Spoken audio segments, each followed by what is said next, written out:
Me llamo Mateo y, durante 8 años, fui el muro de carga de Sincronía Digital, una de las agencias de desarrollo de software más prestigiosas del país. Si alguna vez has visto un edificio antiguo, sabrás que hay muros que puedes derribar para ampliar una habitación y hay otros que, si los tocas, hacen que todo el techo se te venga encima. Yo era de los segundos. Mi rutina empezaba a las 7 de la mañana.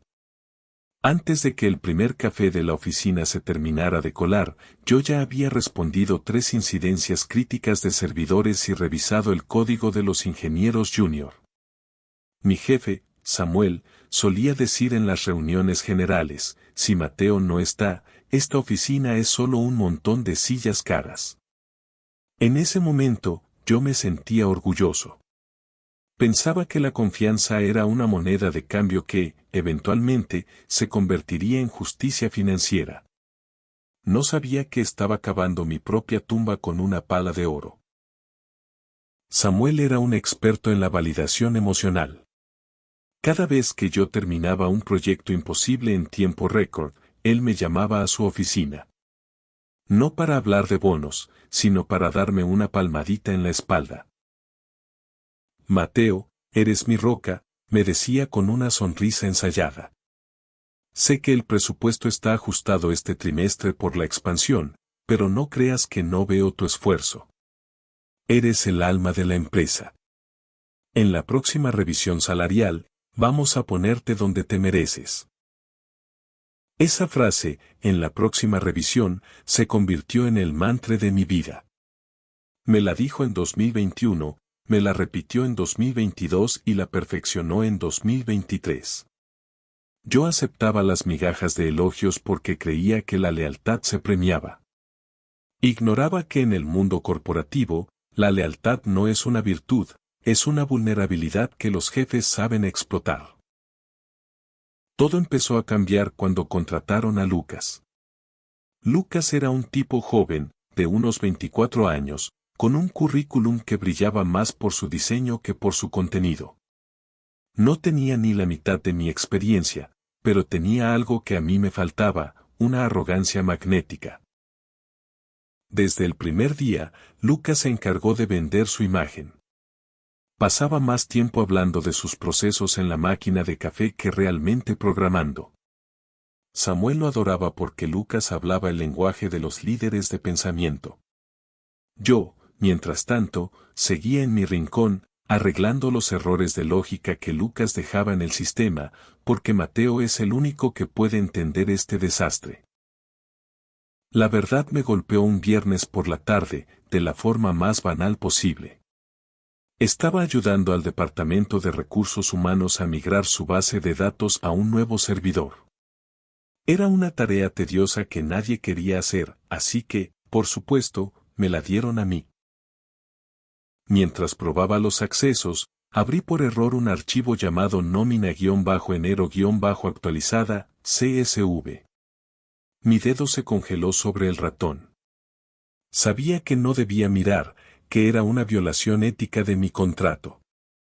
Pero la curiosidad, alimentada por años de sospechas, fue más fuerte. Busqué mi nombre. Luego busqué el de Lucas. Luego el de otros 3 compañeros que habían llegado hacía menos de un año. Sentí un vacío en el estómago que me provocó náuseas.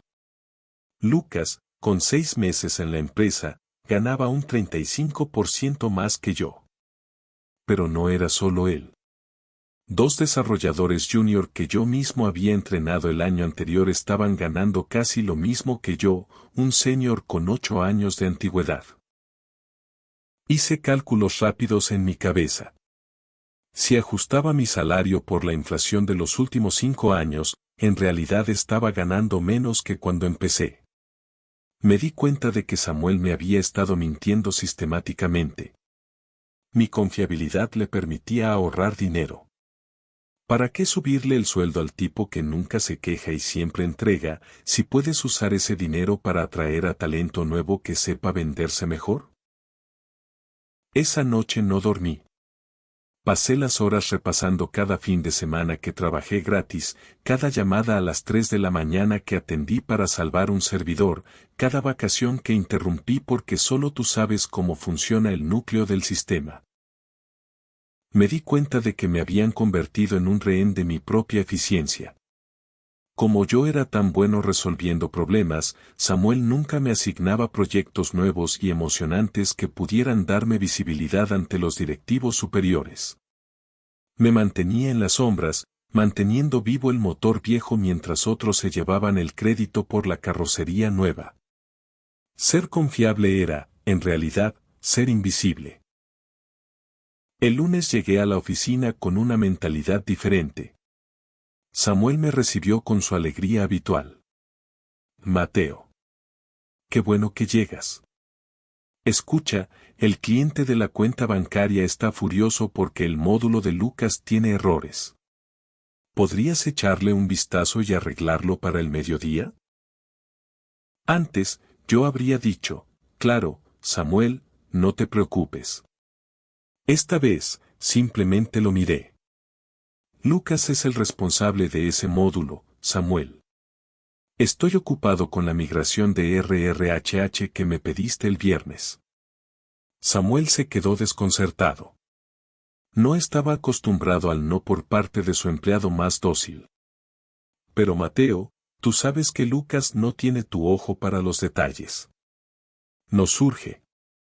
Si nos surge tanto, quizás debamos revisar las prioridades, respondí con una frialdad que me sorprendió a mí mismo.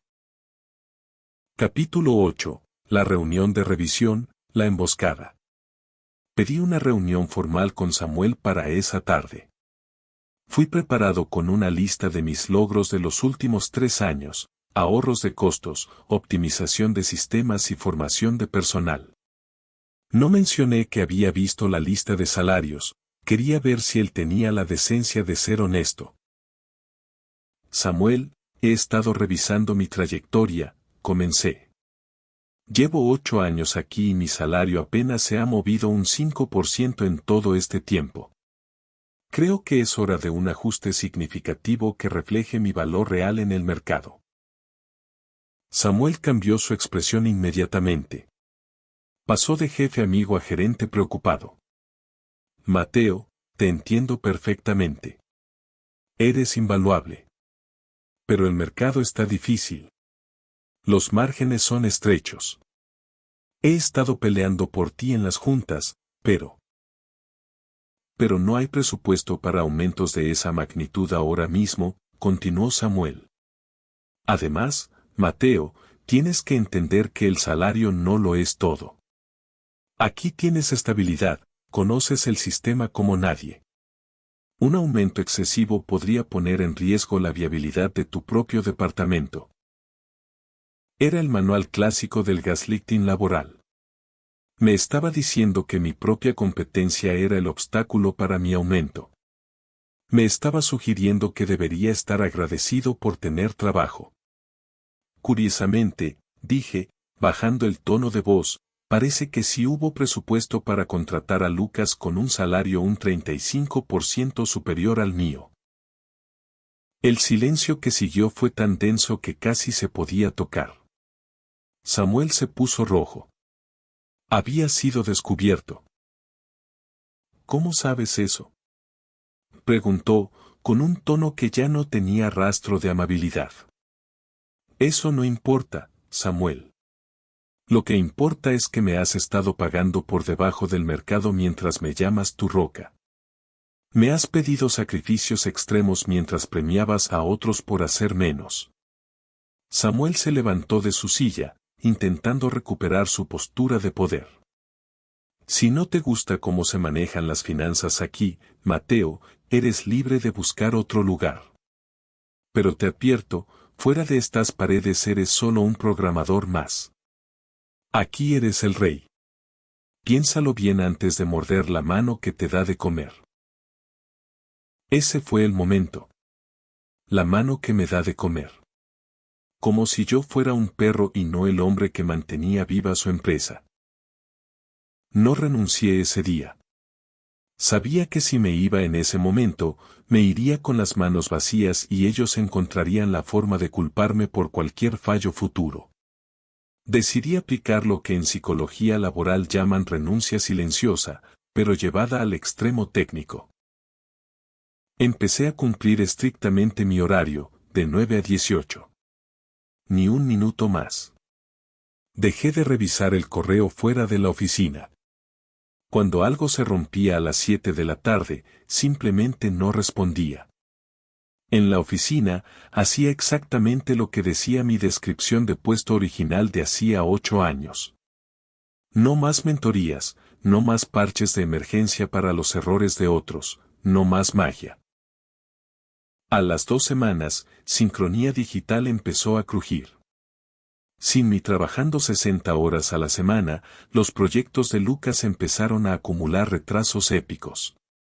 Los clientes llamaban gritando porque los errores que yo solía arreglar en la sombra ahora eran visibles para todo el mundo. Samuel me buscaba desesperado. Mateo. El servidor de producción se cayó y nadie sabe cómo reiniciarlo de forma segura. Y llevamos 3 horas fuera de línea. Lo siento, Samuel. Estoy en mi hora de almuerzo. Y según el manual que tú mismo aprobaste, el protocolo de reinicio debe ser manejado por el jefe de infraestructura, que resulta que es Lucas. Pero Lucas no sabe cómo hacerlo. Gritó Samuel. Vaya. Entonces parece que le estás pagando ese 35% extra por algo que no sabe hacer. ¡Qué dilema! El caos continuó durante un mes. La empresa perdió a 2 clientes importantes. La junta directiva empezó a hacer preguntas incómodas sobre por qué el muro de carga ya no estaba sosteniendo el edificio. Samuel me llamó a su oficina, esta vez con el director de finanzas presente. Está bien, Mateo. Ganaste. Te daremos el 40% de aumento. Retroactivo a enero. Pero necesitamos que vuelvas a hacer el de antes. Necesitamos que arregles este desastre. Los miré a ambos. Hace un mes, esa oferta me habría hecho feliz. Ahora, me daba asco. Me di cuenta de que el dinero siempre estuvo ahí, solo decidieron no dármelo porque pensaron que yo no tenía el valor de exigirlo. No, dije simplemente. El director de finanzas parpadeó, confundido. ¿Cómo que no? Es más de lo que pediste. Es que ya no se trata del dinero. Se trata de que ahora sé cuánto vale mi trabajo para ustedes cuando no lo hago. Y también sé cuánto me despreciaron durante 8 años. Mi renuncia está en su bandeja de entrada. Me voy en 2 semanas. Samuel entró en pánico. No puedes hacernos esto. Nadie más conoce el sistema heredado. Si te vas, la empresa podría quebrar. Samuel, me dijiste que fuera de aquí yo era solo un programador más. Seguramente podrás encontrar a otro en LinkedIn esta tarde. Durante mis últimas 2 semanas, hice lo mínimo legal. No entregué mis notas personales, ni los scripts de automatización que yo había desarrollado en mi tiempo libre para hacerme la vida más fácil. Esos scripts eran de mi propiedad intelectual privada, ya que no formaban parte de mis tareas asignadas. Vi cómo Lucas intentaba desesperadamente entender mi código. Vi cómo Samuel envejecía 10 años en 10 días. El ambiente en la oficina era de un funeral inminente. Mis compañeros, que antes me veían como un tonto por trabajar tanto, ahora me miraban con un respeto absoluto. Había roto el hechizo.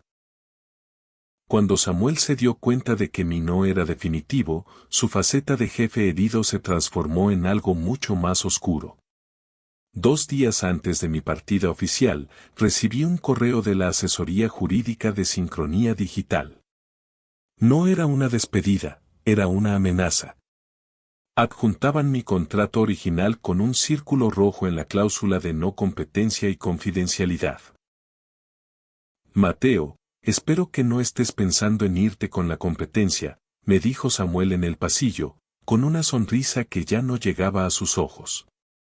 Esa cláusula te prohíbe trabajar en el sector durante 2 años. Si lo haces, te demandaremos por daños y perjuicios. Hemos calculado que tu salida sin una transición adecuada nos costará cientos de miles de dólares. No querrás pasar los próximos años en los tribunales, ¿verdad? Sentí un escalofrío. Durante 8 años, nunca me detuve a leer la letra pequeña. Me sentí acorralado. Pero esa misma tarde, contacté a una abogada laboralista. Tras revisar el documento, se rió. Mateo, esta cláusula es abusiva y nula. No te pagan una compensación por esa exclusividad, por lo tanto, no tiene validez legal. Solo están intentando asustarte porque saben que eres su único activo real. Esa fue la primera vez que entendí que el poder de una empresa sobre un empleado confiable se basa en el miedo y la desinformación. Mi lealtad no era solo un ahorro para ellos, era una venda en mis ojos. A pesar del apoyo de mi abogada, salir al mercado después de 8 años en la misma silla me provocaba un terror paralizante. Tenía el síndrome del impostor tatuado en el cerebro. Samuel me había repetido tantas veces que yo era uno más fuera de esas paredes que casi me lo había creído. Mi primera entrevista fue para una empresa de ciberseguridad. Iba con un traje que me quedaba algo apretado y el corazón en la garganta. Esperaba que me preguntaran cosas básicas, pero el nivel de la entrevista técnica fue brutal. Sin embargo, algo asombroso sucedió. Cada vez que me planteaban un problema complejo, yo ya lo había resuelto 3 veces en sincronía para cubrir los errores de Lucas o de otros. Mateo, dijo el entrevistador al final, tu capacidad para optimizar sistemas heredados es algo que no vemos todos los días. La mayoría de los candidatos solo saben usar herramientas modernas, pero tú entiendes la lógica profunda. Tenemos una vacante de arquitecto senior. El rango salarial empieza en el doble de lo que ganas actualmente. Salí de esa oficina y tuve que sentarme en un banco a respirar. El empleado peor pagado acababa de descubrir que era un gigante en un mundo que Samuel le había pintado como un desierto. Mientras yo empezaba mi nueva vida, Sincronía Digital empezó a experimentar lo que en software llamamos una falla en cascada. El problema de ser el empleado confiable es que tú eres el único que lleva la documentación en la cabeza. Cuando me fui, se llevaron conmigo los porqués de cada línea de código. 3 semanas después de mi salida, el sistema principal de su cliente más importante, una entidad bancaria, colapsó. Lucas, en su arrogancia, intentó aplicar un parche de actualización que yo había advertido que era peligroso. Sin mi supervisión, el parche borró las tablas de indexación de miles de transacciones. Recibí 14 llamadas perdidas de Samuel en una sola tarde. No respondí ninguna. Al final, me envió un mensaje de texto que decía, Mateo, te lo ruego. Te pago $500 la hora por una consultoría de 10 minutos por teléfono. El banco nos va a demandar. Borré el mensaje. No era maldad, era justicia. Si mi conocimiento valía $500 la hora en una crisis, ¿por qué solo valía $15 la hora cuando todo funcionaba bien? La caída de Sincronía se hizo pública no por sus fallos técnicos, sino por su cultura. Al verme libre, decidí escribir una reseña honesta en Glassdoor, la plataforma donde los empleados califican a sus empresas. No usé insultos. Simplemente puse los datos, 8 años sin aumentos reales, salarios inflados para nuevas contrataciones sin experiencia y la cultura de la palmadita en la espalda en lugar del pago justo. Mi reseña se volvió viral en el sector local. De repente, otros empleados de Sincronía empezaron a publicar sus propias historias. Resulta que yo no era el único explotado, pero sí el que más tiempo había aguantado. La marca de la empresa quedó manchada. Los reclutadores empezaron a advertir a los candidatos que evitaran sincronía. Samuel había intentado usarme como ejemplo de obediencia y terminé siendo el catalizador de su propia auditoría social. Fue solo cuando estuve en un ambiente de trabajo sano que me di cuenta del daño que Samuel me había causado. Durante los primeros meses en mi nuevo empleo, me sobresaltaba cada vez que el jefe me llamaba a su oficina. Esperaba una crítica o una nueva carga de trabajo gratuita. Cuando mi nuevo jefe me dijo, Mateo, excelente trabajo hoy, vete a casa temprano, te lo has ganado, me quedé bloqueado. No sabía cómo reaccionar ante el respeto. El estrés crónico de ser el salvador constante me había dejado una forma de estrés postraumático laboral. Tuve que ir a terapia para entender que mi valor como ser humano no dependía de cuántos incendios apagara al día. La confiabilidad había sido mi droga, y Samuel mi camello. Mi salida provocó algo que Samuel no previó, el despertar de los demás. Al ver que el muro de carga se había ido y que el edificio no solo seguía en pie para mí, sino que yo estaba prosperando, otros 3 desarrolladores clave renunciaron en los siguientes 2 meses. Eran chicos que yo había formado. Me llamaron para pedirme consejo. Mateo, si tú, que eras el alma de esto, te fuiste porque te pagaban mal, ¿qué esperanza tenemos nosotros? Me dijeron. Samuel se quedó solo con un equipo de novios del marketing y programadores junior que no sabían ni configurar un servidor. La fuga de cerebros fue total. La lealtad, una vez que se rompe el hechizo, se disuelve como el azúcar en el agua. 6 meses después, Sincronía Digital fue adquirida por una firma de capital riesgo por una fracción de lo que valía hacía un año. La autopsia de la compra fue clara: falta de documentación, activos intelectuales concentrados en personal dimitido y una estructura salarial insostenible. Samuel fue removido de su cargo. Sus métodos de ahorro de costos a través de la explotación del personal senior fueron citados como la causa principal de la pérdida de valor de la empresa. Me enteré por LinkedIn de que ahora se presenta como coach de liderazgo y motivación. La ironía es casi poética: el hombre que destruyó una empresa por no saber liderar ahora enseña a otros cómo hacerlo. Con mi nuevo salario, mi vida financiera dio un giro de 180 grados. En un año, logré ahorrar más de lo que había ahorrado en los 7 años anteriores. Pude comprarme un coche fiable, empezar a invertir en un fondo de jubilación y, por primera vez, tomarme unas vacaciones de verdad sin llevarme la computadora portátil a la playa. Pero lo más importante no fue el dinero, sino la capacidad de negociación.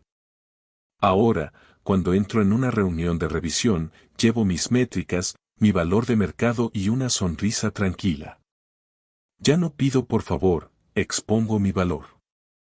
He pasado de ser una víctima de la confiabilidad a ser un estratega de mi propia carrera. 1 año y medio después, me crucé con Samuel en una cafetería cerca del distrito financiero. Se veía mayor, menos brillante. Me vio y se acercó. Mateo, vaya, te ves bien. Supe lo de tu nuevo puesto de director técnico. Hola, Samuel. Sí, las cosas van muy bien. Sabes, hizo una pausa, mirando su café. A veces pienso que si te hubiera dado ese aumento, Sincronía todavía existiría. Fuiste el mayor error de mi carrera. No por lo que hiciste al irte, sino por lo que no hice yo para que te quedaras. Lo miré y sentí una extraña mezcla de cierre y desapego. El problema, Samuel, es que pensaste que mi silencio era ignorancia. Pensaste que mi trabajo duro era falta de opciones. No perdiste un empleado, perdiste la fe que yo tenía en la empresa. Y eso no se recupera con un cheque, se recupera con respeto desde el día 1. Hoy, si alguien me pregunta si soy un empleado confiable, respondo con cuidado. Soy confiable para entregar excelencia, soy confiable para liderar equipos y soy confiable para cumplir mi contrato. Pero ya no soy confiable para ser explotado. Ya no soy confiable para cubrir las negligencias de la gerencia a costa de mi salud y mi salario. La lealtad ahora tiene un precio, y ese precio es la reciprocidad. He aprendido que en el mundo de los negocios, si eres invisible pero esencial, estás en el lugar más peligroso del mundo. Mi consejo para todos los que están en esa posición es que se vuelvan ruidosos. Muestren sus logros, exijan su valor y, si no se los dan, tengan siempre lista la maleta. Porque al final, el único que va a cuidar de tu futuro eres tú mismo. La empresa es solo un lugar donde intercambias talento por capital, asegúrate de que el tipo de cambio sea el correcto.